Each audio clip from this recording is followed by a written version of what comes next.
संदीप एक content creator था और साथ ही साथ वो एक मीडिया पर्सन भी था, जो कि जर्नलिस्ट टाइप के लोग होते हैं ना, जो लोगों का इंटरव्यू लेते हैं, वैसे इंटरव्यूज़ किया करता था।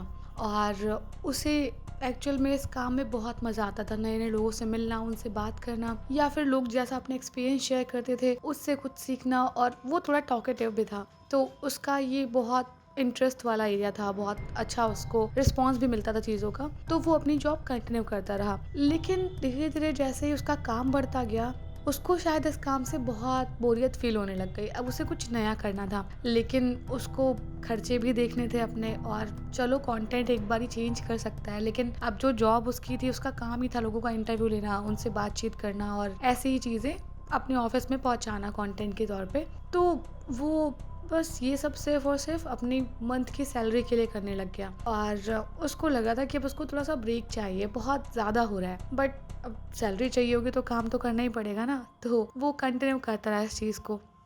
अब इसी बीच में संदीप को ऑफिस से एक टेक्स्ट आया कि उसे एक घर में इंटरव्यू लेने जाना है, और वो इंटरव्यू एक ओल्ड लेडी का है, जिनके जो हस्बैंड थे वो बहुत टाइम पहले आर्मी में थे। उसके बाद में उन्होंने और भी तरीके से बहुत सर्विसेज दी और घर को भी बहुत अच्छा मैनेज किया हुआ था और बड़ी सारी चीज़ें थी। बट अनफॉर्चुनेटली उनकी डेथ हो गई थी, और उसके बाद में जो ये बूढ़ी औरत है, इन्होंने अपने बच्चों को संभाला और सब कुछ किया। तो उनके स्ट्रगल के बारे में और उनके हस्बैंड के बारे में ये सब बातें जानने के लिए संदीप को बोला कि उनका एक प्रॉपर इंटरव्यू लिखिए आओ। तो संदीप एग्री कर गया कि ठीक है, मैं जाता हूँ। तो वो फटाफट अपनी कार स्टार्ट करके जो एड्रेस दिया था वहाँ पर पहुँचा। और जैसे ही गेट की डोरबेल बजाई, सामने से एक बूढ़ी औरत चल के आई। बड़ी मुश्किल से चल पा रही थी वो, और चलते चलते आई गेट पे और पूछने लगी संदीप को, कौन हो तुम? तो संदीप बोलने लग गया कि हमने आपका इंटरव्यू शेड्यूल किया हुआ था, तो आपका इंटरव्यू चाहिए था। कुछ क्वेश्चंस पूछूंगा मैं, और आप जो भी चाहे, जो कंफर्टेबली बता सकती हैं अपनी लाइफ के बारे में, प्लीज़ हमें बताइए, और हम लोगों तक आपकी बातें पहुंचाना चाहते हैं। तो बूढ़ी औरत ने बोला ठीक है, अंदर आ जाओ। और वो बड़ी मुश्किल से चल पा रही थी, ऐसे ही कमर झुक गई थी और ऐसे ही चलती जा रही थी। अब वो बूढ़ी औरत संदीप को जिस रूम में ले गई थी अपने घर की, वो रूम बड़ा डार्क सा था और ज़्यादा उजाला नहीं था उस रूम में, बहुत ही ऐसे रेयर दिख रही थी चीज़ें। और दो ऐसे चेयर पड़ी हुई थी, सामने टेबल। तो वो संदीप को ऐसे ही बैठने का इशारा करने लग गई कि बैठ जाओ। तो संदीप बैठ गया और धीरे धीरे चलते हुए बूढ़ी औरत आके सामने वाली चेयर पे बैठ गई। तो बूढ़ी औरत कहने लग गई कि हाँ बताओ, क्या पूछना था और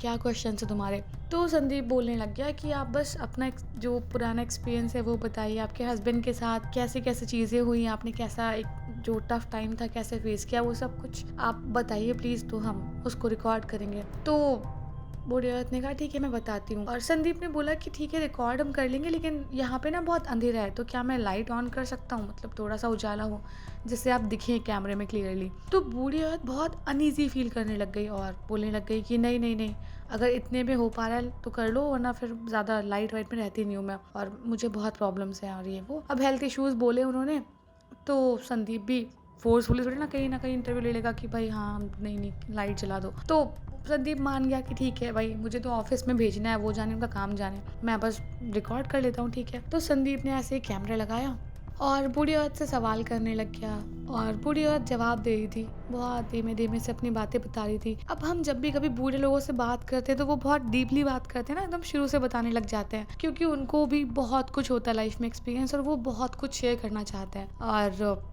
कुछ लोगों को वो बातें अच्छी लगती हैं, कुछ लोगों को बोरिंग लगने लग जाती हैं, तो एक उम्र का भी फेर होता है। खैर, तो अब जैसे ही वो बूढ़ी औरत अपनी बातें बताने लग गई और बताने लग गई अपनी चीज़ें कि कैसे उसके हस्बैंड उसके साथ रहते थे और क्या क्या चीज़ें उन लोगों ने अपनी लाइफ में फेस की, जो उनके बहुत टफ टाइम रहा उनकी लाइफ का वो कैसे गया, और जो उनके हस्बैंड थे उन्होंने बच्चों का कितना अच्छे से ध्यान रखा, और वो सब अपने हस्बैंड की बहुत तारीफ कर रही थी, बहुत ज़्यादा, और अपनी चीज़ें बताने लग गई।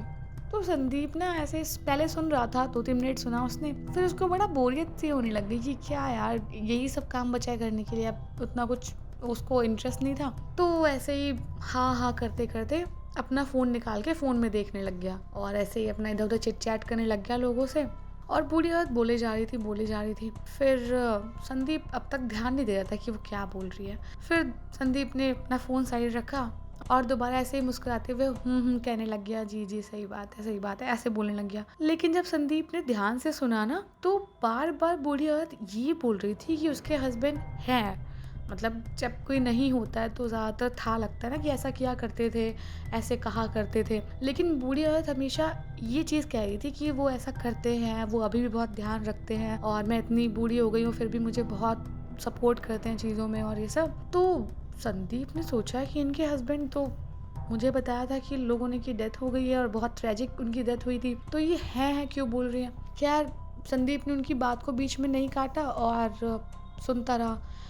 और जब संदीप सुन रहा था तो वो ध्यान देने लग गया कि बूढ़ी औरत कितना ज़्यादा अपने हस्बैंड के बारे में बात कर रही थी और ऐसा लगा था जैसे उसकी जो दुनिया है वो अपने हस्बैंड के चारों तरफ घूम रही है और हर बात में कहीं ना कहीं उनके हस्बैंड का इन्वॉल्वमेंट था। तो संदीप ने एक बारी उनको बीच में रोकते हुए पूछा कि माफ़ कीजिएगा लेकिन मैं आपसे एक चीज़ कंफर्म करना चाहता हूँ। तो बूढ़ी औरत ने बोला कि हाँ क्या कंफर्म करना है बताओ। तो संदीप ने बोला कि जब मुझे आपका इंटरव्यू लेने भेजा गया था तो ये बताया था कि आपके हस्बैंड आर्मी में थे और उनकी डेथ हुई थी और बहुत ही ट्रेजिक इवेंट हो गया था ऐसा कुछ और इस वजह से आपने बहुत सफ़र किया ये सारी चीज़ें। और संदीप थोड़ा इमोशनल टच देने लग गया अपनी बात को कि उनको सामने बुरा ना लगे। तो बूढ़ी औरत ने बोला कि हाँ उनका एक्सीडेंट हुआ था लेकिन वो मरे थोड़ी ना है। दुनिया के लिए मरे हैं लेकिन वो मेरे लिए तो जिंदा है आज भी। और क्या तुम उनसे मिलना चाहोगे। तो संदीप ने सोचा कि हो सकता है ये अपने हस्बैंड को इतना मानती हूँ कि ये एक्सेप्ट नहीं कर पा रही हूँ सच्चाई कि वो अब नहीं रहे। तो संदीप ने बोला कि हाँ हाँ आप मिलाइए कहाँ पे है। तो संदीप ने एक्सपेक्ट किया था फोटो दिखाएंगी या कुछ ऐसी चीज़ें दिखाएंगी जिससे उनको लगेगा कि हाँ भाई वो जिंदा है कुछ भी। लेकिन बूढ़ी औरत ने ऐसे ही रूम में एक कॉर्नर की तरफ इशारा किया जहाँ काफी ज्यादा अंधेरा था और बोली कि देखो वो चेयर पड़ी है ना वो हम दोनों की बातें सुन के मुस्कुरा रहे हैं और वहीं तो बैठे हुए हैं। संदीप ऐसे ही बैठे बैठे जम गया वहाँ पे कि भाई क्या बोल रही है ये और यहाँ हमारे अलावा तो कोई नहीं दिख रहा मुझे और इतना अंधेरा है कि वो और ज़्यादा ऐसी डरावनी फीलिंग उसके अंदर आ रही थी। अब सोचो आप जिसके साथ हम बैठे हो रूम में है ना दो ही बंदे हमें लग रहे हो कि हम एक दूसरे से बात कर रहे हैं बट वो तुरंत कह दे कि भाई ये तीसरा बंदा भी है यहाँ पे और हमें वो ना दिखे तो कितना ज़्यादा डर लगेगा कि भाई क्या बात कर रहा है। वैसी ही चीज़ यहाँ पे अब संदीप ऐसे ही अपनी कपकपी आवाज़ में बोला कि मुझे तो कोई नहीं दिख रहा है यहाँ पे और रूम में काफ़ी अंधेरा है ना आपको कैसे दिख रहा है। तो बूढ़ी औरत कहने लग गई कि वो मुझे ही बोलते हैं हमेशा कि लाइट्स ऑफ रखा करो उनको ज़्यादा उजाला पसंद नहीं है तुम ध्यान से देखो ना वो वहीं पे बैठे हुए हैं। तो संदीप ने कहा कि नहीं मुझे कोई नहीं दिख रहा चलिए आप परेशान मत होइए ठीक है मैं मान गया होंगे वो वहाँ बैठे। तो बूढ़ी औरत पता नहीं कोने में देखने लगी और बहुत तेज ऐसे कोई ऐसे मुस्कुराता नहीं ऐसे मुस्कुरा के हल्की सी हंसी है ना गीगल टाइप वैसे उसने की और बोली कि वो बोल रहे हैं कि एक बार लाइट जला दो जिससे कि तुम उन्हें देख पाओ और मैं एक बार लाइट ऑन करती हूँ। अब वो गुस्सा नहीं होंगे क्योंकि उन्होंने खुद ही बोला है। तो संदीप ने कहा कि चलो ठीक है भाई वीडियो के एंड में उनका फेस रिवील हो जाएगा अच्छे से दिखेंगी। तो जैसे ही वो बुढ़ी औरत लाइट जलाने के लिए उठी और जैसे उसने लाइट का ऐसे ही जो स्विच होता है ना वो ऑन किया और अभी भी संदीप उसी कोने में देख रहा था। और अब संदीप ने अपनी आंखों के सामने देखा बूढ़ा सा शरीर बैठा हुआ है वहाँ पे उसके चेहरे पे कोई एक्सप्रेशन नहीं है उसके फेस की स्किन उसके पूरे चेहरे पे ऐसे चिपक गई जैसे सूख गई हो स्किन उसकी आंखें पूरे गड्ढे में धंस चुकी थी बाल लंबे लंबे से अजीब से हो रखे थे हाथों के नाखून काफी बड़े थे और कपड़े ऐसे पहने थे जैसे किसी ने पहनाए हो जैसे लकड़ी वकड़ी पे कपड़े नहीं टांग देते हैं कौवे भगाने के लिए उस टाइप की अजीब तरह का ऐसे पपेट टाइप का बन गया था और वहीं वो सोफे पे बैठा हुआ था। और बूढ़ी औरत उसके पास गई और कहने लगी कि अरे देखो आपको शायद देख पा रहा होगा ये। तो संदीप ने बोला कि ये आपके हस्बैंड है। तो बूढ़ी औरत बोलने लगी और क्या तभी तो मैं तब से बोल रही हूँ कि वो जिंदा है लेकिन तुम कह रहे हो कि नहीं वो तो तुमने सुना है मर गया ये वो नहीं ये हमेशा मेरे साथ रहते हैं और हमारा तो पूरी जिंदगी का साथ है तो ऐसे कैसे छोड़ के जा सकते हैं मुझे। संदीप की बहुत हालत खराब कि भाई मैं भागूं यहाँ से जैसे भी करके कौन ही जाके मतलब अपनी जान जोखिम में डालेगा पता नहीं या तो ये बूढ़ी औरत का दिमाग खिसक गया होगा या तो पता नहीं कोई जादू वादू करती होगी कुछ होगा भाई मुझे निकलना चाहिए यहाँ से। तो संदीप अब ऐसे भाग भी नहीं सकता था। तो संदीप ने बूढ़ी औरत को बोला कि आप ठीक है बहुत बहुत धन्यवाद आपने मुझे इनसे मिलाया और अब मैं चलता हूँ और कोई भी कुछ भी आपको कभी भी दिक्कत होगी तो आप मुझे बताइएगा। ये सारी चीज़ें फॉर्मेलिटी वाली बातें बोलने लग गया। तभी बूढ़ी औरत संदीप से कहने लग गई कि अरे तुम ऐसे ही चले जाओगे इनसे एक बार मिल तो लो। इन्होंने कभी ऐसा एक पल नहीं अपनी लाइफ में किया होगा जो इन्होंने सिर्फ अपने लिए बिताया हमेशा अपने बच्चों के लिए किया हमेशा मेरे लिए किया। ये दुनिया घूमना चाहते थे बहुत कुछ करना चाहते थे लेकिन ये घर की जिम्मेदारियों से और अपनी जॉब की जिम्मेदारियों से इतने ज़्यादा बोझ में दबे थे कि ये कभी कुछ नहीं कर पाए। और अब तुम इतना सब कुछ जान गए हो, इतना इनसे मिल चुके हो और शायद ये तुम्हें पसंद भी करते हैं, तो एक बार इनके पास आओ, इनसे मिलो ना। तो संदीप ने सोचा चलो ठीक है भाई, जाने तो दे ही रही है, ठीक है जाके मिल लेता हूँ पास में। और जैसे जैसे संदीप धीमे धीमे कदम बढ़ा के आगे बढ़ रहा था ना, तो बूढ़ी औरत हमेशा अपने हस्बैंड के बारे में बता रही थी कि इन्होंने बहुत कुछ किया, लेकिन अफसोस बस इस बात का है कि इन्होंने अपनी लाइफ कभी नहीं जी जो कि ये खुल के जीना चाहते थे। और यही सब बोलती रही, तब तक संदीप एकदम धीमी चाल से सामने सोफे के पहुंच गया और ध्यान से वो चेहरा देखने लग गया। और संदीप समझ गया कि कुछ नहीं हो, लेकिन ये 100% उनकी लाश ही है, क्योंकि जिसको इसने थोड़ा सा अच्छे से करके रखा हुआ है, पता नहीं कैसे रखा हुआ है, लेकिन ये कोई पपेट या कोई ऐसी चीज़ नहीं है जो बना के रखी हो गुड्डे उड्डे जैसी। अब संदीप ने जैसे ही वो सामने खड़ा हुआ, हल्का सा मुस्कुराया और बूढ़ी औरत की तरफ मुड़ के बोलने लगा कि ठीक है अब मैं मिल लिया, मैं जाता हूँ। और जैसे ही संदीप मुड़ा ना, इस बार संदीप का हाथ किसी ने पीछे से पकड़ लिया, और वो कोई और नहीं, वही जो सोफे पे बैठा हुआ आदमी था, बूढ़ा आदमी या उसका भूत, उसने पकड़ा था। और संदीप ने जैसे अपना हाथ छुड़ाने के लिए पीछे देखा ना, वो आदमी तुरंत अपनी आंखें बड़ी बड़ी खोल के संदीप की तरफ देखने लग गया। संदीप बहुत तेज डर गया और उसकी धड़कनें बहुत तेज चलने लग गई कि भाई अब नेक्स्ट क्या होने वाला है, पता नहीं मुझे मार देगा या मैं भागूं क्या करूं। लेकिन उसका हाथ बहुत ताकत से पकड़ रखा था उसने, जैसे कोई हड्डियों में एकदम, जैसे शिकंजे में नहीं कोई एकदम गिरफ्त हो जाता है वैसा। वो छुड़ा भी नहीं पाया था अपना हाथ, वो बड़ी मशक्कत कर रहा था लेकिन उसका हाथ नहीं छूट रहा था। और तभी उस जो बूढ़े आदमी का हाथ था, उसने संदीप को बहुत तेज अपनी तरफ खींचा और संदीप एकदम उसके फेस के सामने आ गया। और संदीप वो बूढ़े आदमी का फेस देख के इतना ज़्यादा डर गया ना, एकदम इतने पास से वो इतने बूढ़े लाश का फेस देख रहा था। संदीप बहुत ज़्यादा डर गया, एकदम चिल्लाने जैसा हो गया। और वो जब बहुत तेज चिल्लाया तो बूढ़े आदमी के मुंह से कुछ काला काला धुआं जैसा निकला, जो कि संदीप को दिखा निकलते हुए, और संदीप वहीं पर बेहोश हो गया।